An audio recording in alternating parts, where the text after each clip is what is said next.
Good afternoon, distinguished guests, ladies and gentlemen. For those that don't know, my name is Brent Potter. I'm the member for Fanny Bay, and I'll be your MC for this afternoon's presentation.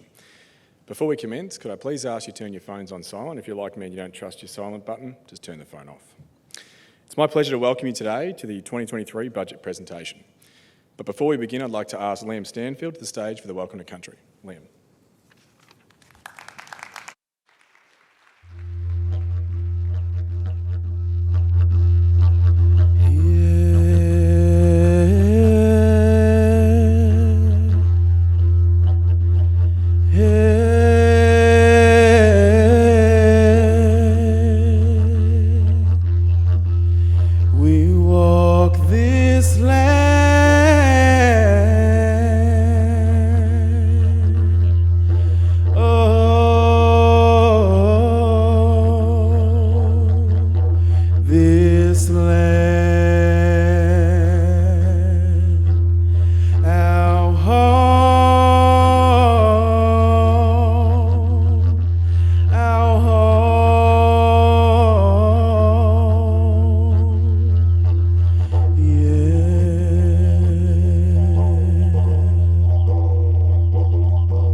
Hi all, my name is Liam Stansfield, a proud Larrakia person of the Shepherd family.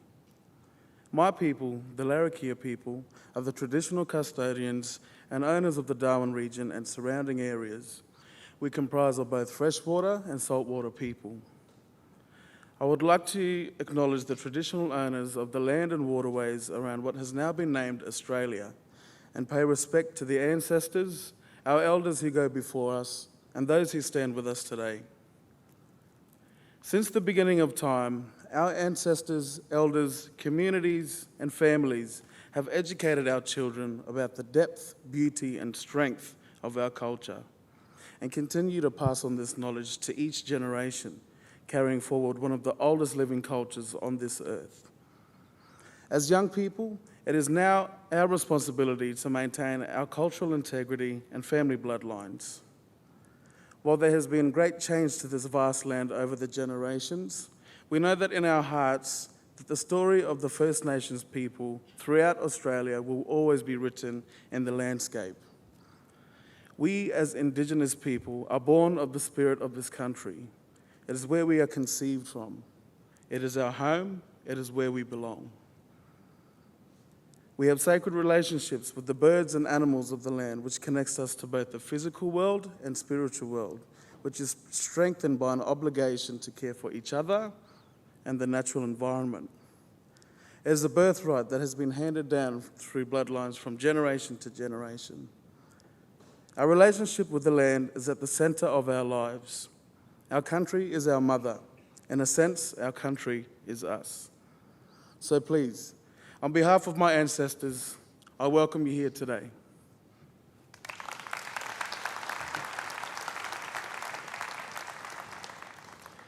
Thank you, Liam. I couldn't think of a better welcome to country and precursor to the budget presentation. I'd like to acknowledge the Chief Minister of the Northern Territory, the Honourable Natasha Files, my wider parliamentary team and colleagues, industry leaders, and of course, Territorians in the room today, and those watching online for making the time for this important event. It's my pleasure to now introduce the Treasurer and your presenter, the Honourable Eva Lawler.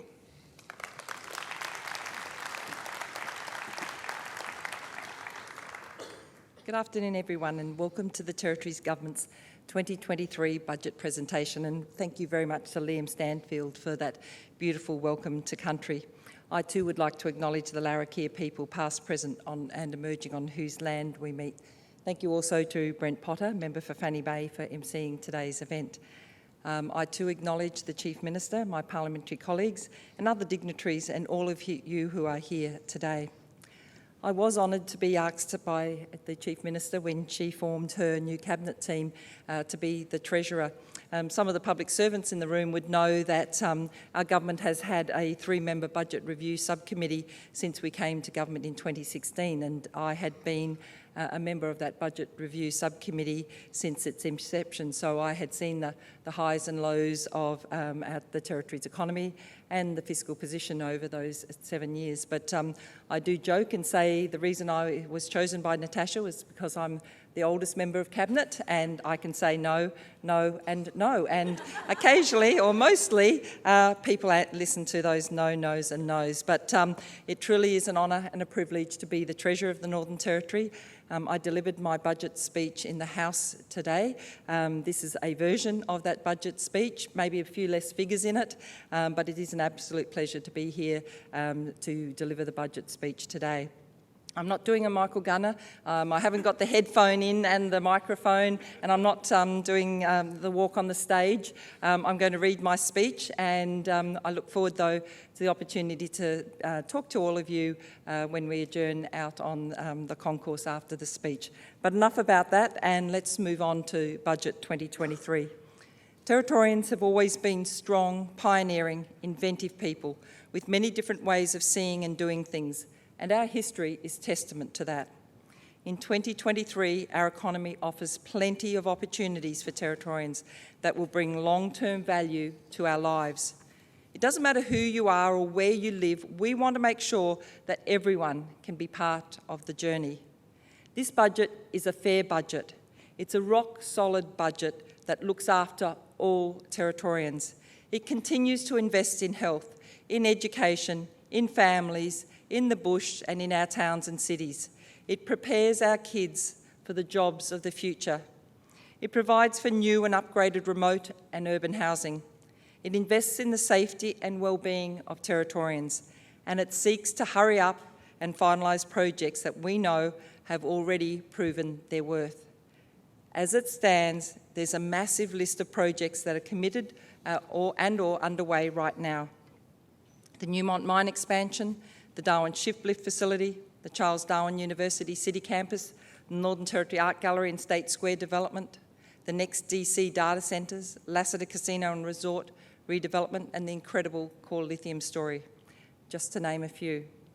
And there's a substantial list that are on the cusp of becoming reality in the area of critical minerals and rare earths, in defence, in the Middle Arm Sustainable Development Precinct, in the Adelaide River off-stream water storage, and the onshore oil and gas industry. When appropriate, we will factor in the significant portfolio of private sector projects as they reach final investment decision. Our economic forecasts do not yet include the $2.6 billion in infrastructure announced by the Commonwealth Government in the October budget.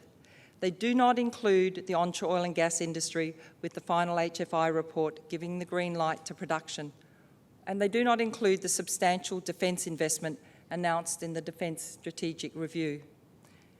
These projects and investment opportunities represent a substantial upside for the Territory's economic development and will contribute to stronger economic growth and employment outcomes and further support the Territory Government's target of a $40 billion economy by 2030. Budget 2023 is about investing in Territorians so that everyone can find a place in the workforce we are building. We are in a great position because we are in a great place. We all know the story. Darwin is the best location in Australia to reach the biggest growing middle classes the world has ever seen. Now it's much more than a story, it's a reality. There is no better time to be part of the Territory. A few weeks ago, we saw PricewaterhouseCoopers open its newest global office at the Darwin waterfront. Likewise, Taiwan has opened a Darwin office as it moves towards mining critical minerals and opening a processing facility at Middle Arm for export. There is real confidence in the Northern Territory. Despite the disruptions of COVID, state final demand has grown by 17.7% since December 29, significantly more than any other jurisdiction. SFD is a measure of demand for goods and services within our own borders and is therefore a measure of consumer confidence. In the 2022 financial year, more new businesses entered the Territory economy than ever before. Confidence is running high, and at the same time, employment is running high. In fact, it's currently at a record high, eclipsing the levels seen during the peak of the INPEX construction phase and set to grow a further 2.2% in 23-24. Fellow Territorians, Let's move on to infrastructure, a portfolio our government has delivered year in, year out. Our total infrastructure payments since being elected have been $8.02 billion, a yearly average of $1.37 billion. And nearly every one of those contracts have gone to territory companies, so an $8.02 billion spend of cash in the territory in infrastructure since we came to government. And 2023 is no different. Budget 2023 will see the biggest infrastructure program in the territory's history, a $4.07 billion infrastructure program that includes $2.24 billion for roads, aerodromes, jetties and barge landings. There is $842 million to build and refurbish housing in remote and urban areas and to progress residential land releases across the territory.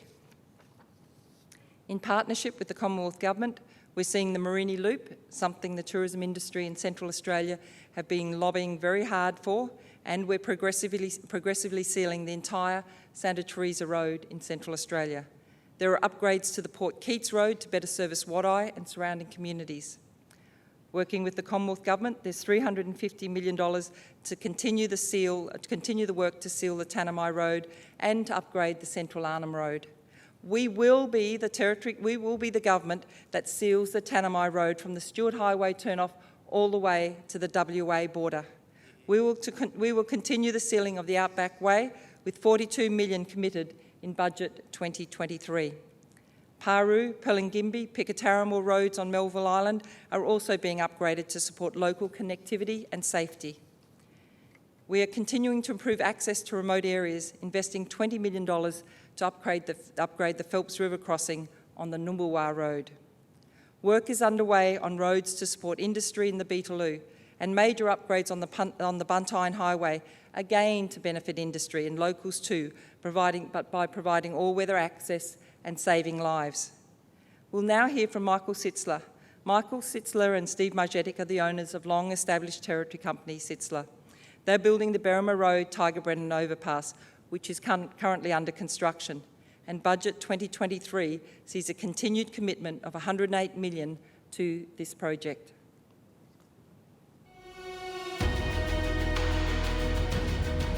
We're currently standing right in the middle of the Tiger Brennan overpass construction site. We're about to commence the construction of a bridge just behind me, which will span across the new alignment of Tiger Brennan Drive. This is a very substantial infrastructure project. It's a very good stimulus for the local economy. It's about $140 million. Over the life of the project, we'll probably have about 2,000 people that will have worked on this project in one form or another. And most of those will be local Darwin people. The infrastructure sector of the economy is quite busy at the moment. There is a good pipeline of work taking us through for the next 5 or 6 years. Historically, that's pretty unusual. Normally you only have a pipeline of maybe 12 to 18 months, so 4 or 5 years of continuous infrastructure work is very positive.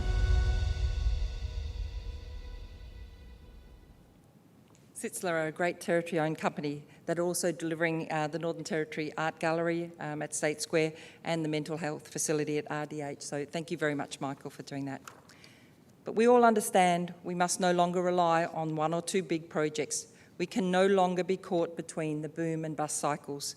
We are a growing economy because we are a diversifying economy, and diversification means opportunity. Budget 2023 is made for a territory that draws its strength from multiple industries in multiple places. But now let's look at our fiscal position for Budget 2023. Budget 2023 projects a surplus fiscal balance within the forward estimates period, that is, in 2026-27, for the first time since the 2016 budget.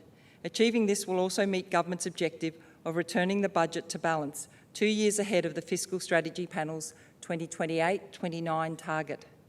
Budget 2023 also anticipates there will be a net operating surpluses from 24-25 onwards, largely due to much improved estimates of GST revenue.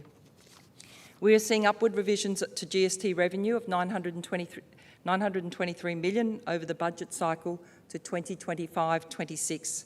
The national GST pool will grow as consumption patterns return to normal after the pandemic and other recent shocks to Australia's supply chains. Budget 2023 projections includes, and I'm going to give the facts and figures, a general government net operating balance deficit of $200 million in 2023-24 and forecast surpluses in every year in the forward estimates. An estimated non-financial sector fiscal balance deficit of $1.13 billion in 2023-24, then forecast to halve each subsequent year before returning to a surplus of $67 million in 2026-27, and an estimated net debt in the non-financial public sector of $9.23 billion in 2023-24. Budget 23 reflects the strict fiscal discipline measures put in place by our government, a stronger economic recovery following COVID, and importantly, an improvement in our GST revenue. The territory population is forecast to grow by 0.9% in 2023-24 and 1% for the foreseeable future, with natural growth and overseas migration the main contributors. In a time when Territorians are doing it tough with inflation and interest rates, this budget does not add to the pain. We are mindful of the IMF's warning of a global economic slowdown and its cautionary statements that some Australian mortgage holders are carrying very high exposure. Our government understands the financial stress that families are experiencing. We understand the pressures Territorians are feeling with increases in their mortgage payments. That is why every single Territorian will benefit from the Territory Government's commitment to support households and small businesses meet the cost of essential services by making sure our utility bills stay well below inflation. The Territory Government increased utility tariffs by only 2.7% in 2022-23, and we will only increase utility tariffs by the same amount in 2023-24. In both cases, far below the level of inflation and the increased cost of supplying power. These below CPI increases are expected to benefit household customers between $184 and $350 on electricity bills, and a typical small business on about $864. Households will also benefit around $168 on the average water and sewage bill. It's important that we keep utility prices tightly controlled, and we are able to do that because, unlike so many other places, our government owns our essential services. We haven't sold them off. With the additional assistance from the Territory and Commonwealth, the co-funded energy bill relief rebate, approximately 55,000 Territory customers will pay less for their electricity in 23-24 compared to 22-23. And the federal government, their budgets tonight, and they'll be making an announcement around the energy bill relief rebate. Forecasts for wages growth in Territory have been revised upward due to tight labour markets. The NT public sector wages policy has been revised upward, and we've seen the majority of the enterprise bargaining agreements now signed. Meanwhile, inflation, specifically in Darwin, is expected to decrease faster than in any other place in the nation. Our government's target of a $40 billion economy by 2030 is a double deadline for us, because we have set ourselves a second target of achieving 50% renewables by 2030. And 2030 is not far away. The Territory Government will establish a renewable energy hub as part of our government's Darwin-Katherine electricity system plan. Budget 2023 allocates $12 million to undertake planning and headworks to develop the hub. The hub will support the government's renewable energy target by investing in large-scale renewable solar farms to deliver clean and affordable power to Territorians. We'll hear now from Louise Kinnear, the CEO of Jacana Energy, about the Renewable Energy Hub. Northern Territory is a great place for solar energy. We have one of the best, sunniest climates in the world, and so it's really important that we capitalise on that. The Renewable Energy Hub is a central point at which a number of different large-scale solar farms can connect into the electricity network and provide up to 50,000 homes with renewable electricity supply into the future. It's going to create a cleaner, greener world and will help us to meet the 50% renewable energy target that's been set for 2030.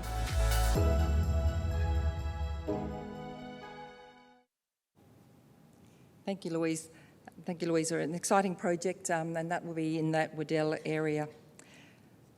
Health matters are probably just about ahead of most things for us in the Northern Territory. And in this year's $2 billion health spend, we're investing close to $40 million on upgrading sterilisation facilities in the Alice, Katherine, Gove and Darwin hospitals, and to replace ageing equipment, including CT, diagnostic, ultrasound equipment, MRIs, X-ray equipment, theatre lights and acute patient monitors.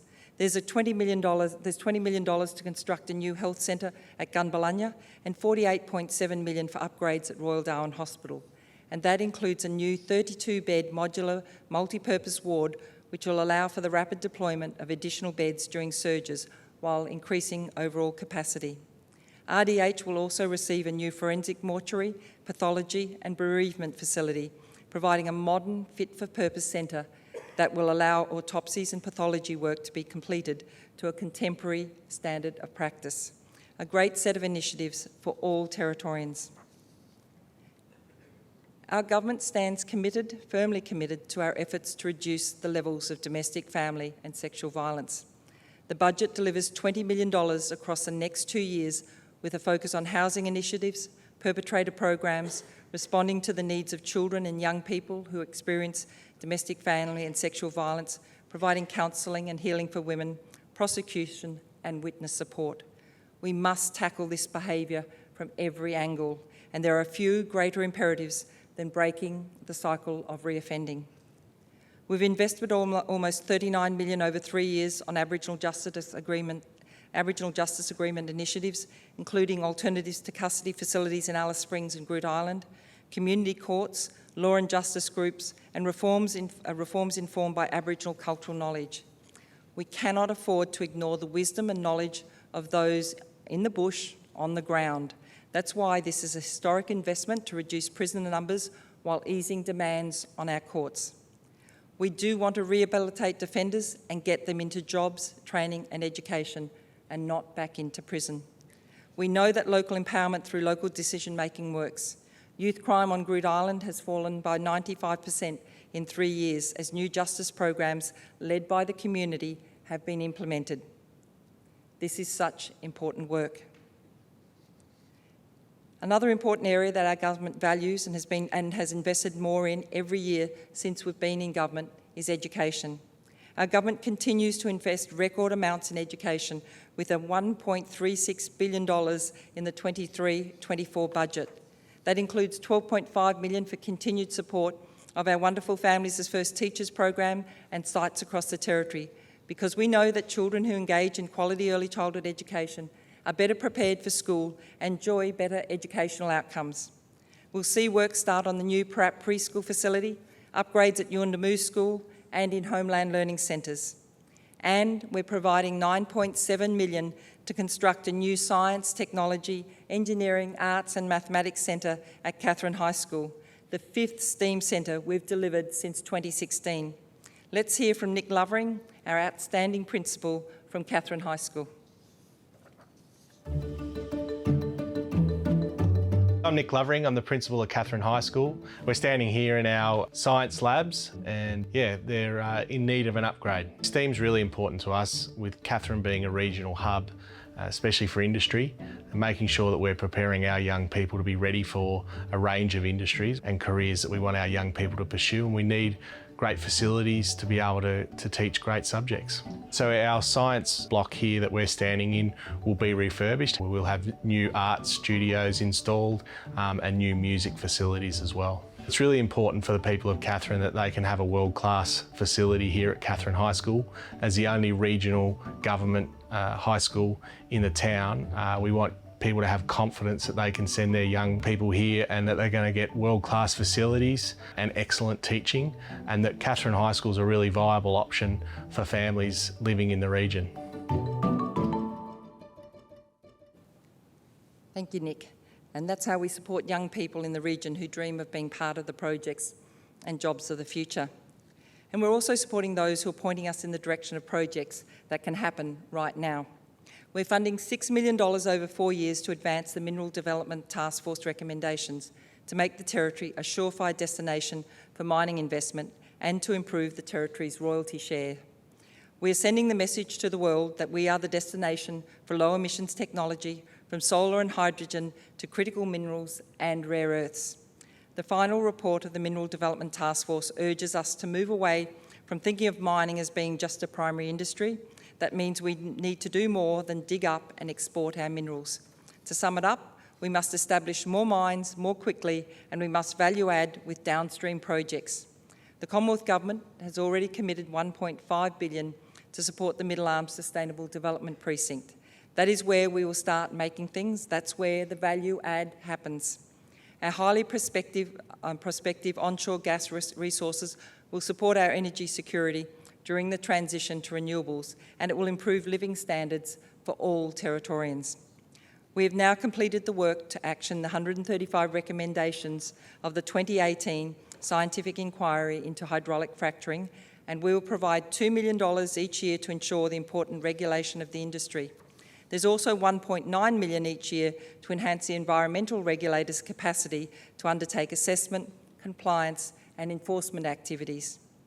We're investing in safe drinking water for remote communities, and even though here in the top end it can sometimes seem like we've got too much of it, water is a precious resource. Darwin River Dam has served us well for the last 50 years, but we must now look ahead to the next 50 years. That's why we're funding almost $4 million over 3 years to support the delivery of the Adelaide River Off-Stream Water Storage Project, the key to long-term water security, manufacturing and agricultural growth across the top end, bringing the total investment in this project so far to $21 million. Arrows will complement the $300 million Manton Dam Return to Service project funded by the Commonwealth, and together they will support 1,000 direct and indirect jobs during the peak of construction. Fellow Territorians, we're supporting our police and our fireys. Our record investment in police in 2023 includes $19 million for a new police complex in Pepperminati. That will mean a permanent police presence at Pepe, and we're building a new, larger watch house in Tennant Creek. We're supporting a modern police air wing with 4 aircraft, and we have an ongoing $3 million per annum commitment to support the well-being of police officers and their families. We're bolstering resources for frontline emergency services with an $11.5 million commitment to the NT Fire Service. Funding will go towards recruiting more firefighters, creating a dedicated training facility at the old Palmerston Fire Station, and to the purchase of 2 new fire trucks capable of accessing high-rise buildings. The safety of all Territorians is front and centre for our government. We're funding a range of antisocial behaviour initiatives and additional transit safety officers and security. That includes an integrated CCTV network and virtual patrols, support for Luratipa day and night patrols in Alice Springs, private security patrols, cultural authority promotion, and the rollout of OC spray to trained and authorised persons. In the Commonwealth budget, there will be $250 million for a better, safer future for Central Australia, including $40 million for education. In addition, the Commonwealth Government has also committed $48.8 million for a community safety package for Alice Springs, which will see 30 additional police officers. Fellow Territorians, tourism is an important economic driver for the Territory and a significant industry in regional areas. Tourism brings new cash into our businesses.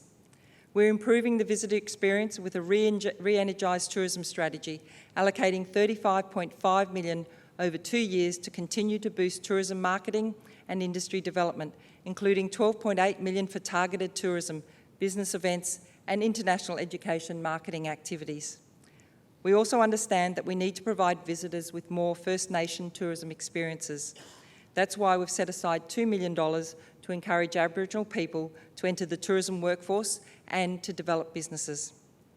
There's a lot of exciting work getting underway across the Territory to increase our tourist experience, including the National Aboriginal Art Gallery in Alice Springs, the Northern Territory Art Gallery in Darwin, and the Larrakia Cultural Centre at Stokes Hill.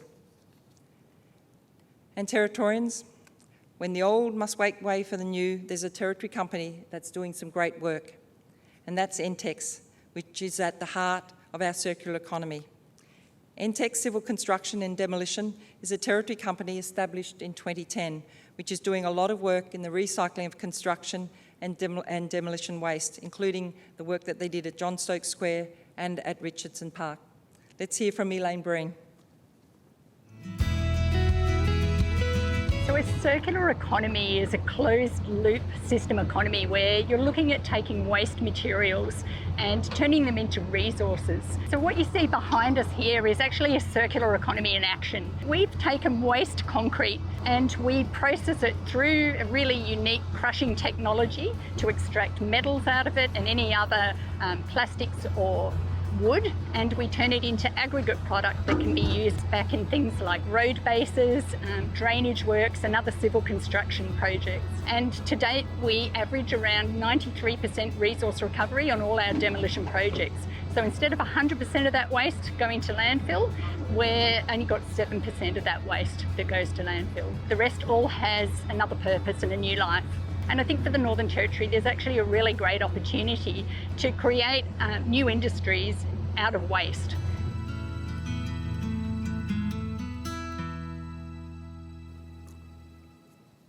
Thank you, Elaine. I just love the Entech story. And it's inspired us in Budget 2023 to establish 2 new grant programs to support small and large-scale recycling. Beyond all of that we've talked about in the Territory budget, there are major Commonwealth Government commitments which will strengthen our underlying economy for many years to come. The Defence Strategic Review ensures the Northern Territory will play an even greater role in the nation's security as the Commonwealth Government strengthens our northern approaches. We're in a great place, and it falls to each of us to let our young people know that there will always be a good home and a good job for them here in the Northern Territory. Budget 2023 keeps Territorians' power bills down. It invests in safer roads and better quality drinking water. It invests in health and education facilities. It invests in Territory families, and it sees the Territory's biggest ever effort to break the cycle of reoffending. Budget 2023 regards our natural resources and our people as our greatest assets. And Budget 2023 invests in the Gambier Army, it invests in cooling and greening our CBD. Budget 2023 invests in our future and it delivers for all Territorians. Before I finish though, I'd like to say a special thank you to our Under-Treasurer Craig Graham and his Treasury staff have done a magnificent job getting the budget all organised. It is a mammoth task every year, so thank you very much to Craig and his staff. I would also like to thank my Chief of Staff, Susan Morgan, my Treasury Advisor, Costa Bubaris, and the staff in my office, but also thank you to the protocol people who have organised this function. But thank you also to all of you for coming. Thank you for listening. Thank you for trusting in us.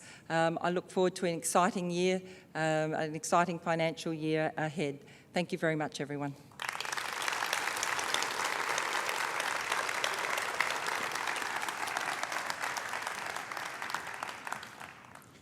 Thank you, Treasurer. And as the Treasurer said, that concludes the presentation. There will be light refreshments outside and you're welcome to join us. Thank you.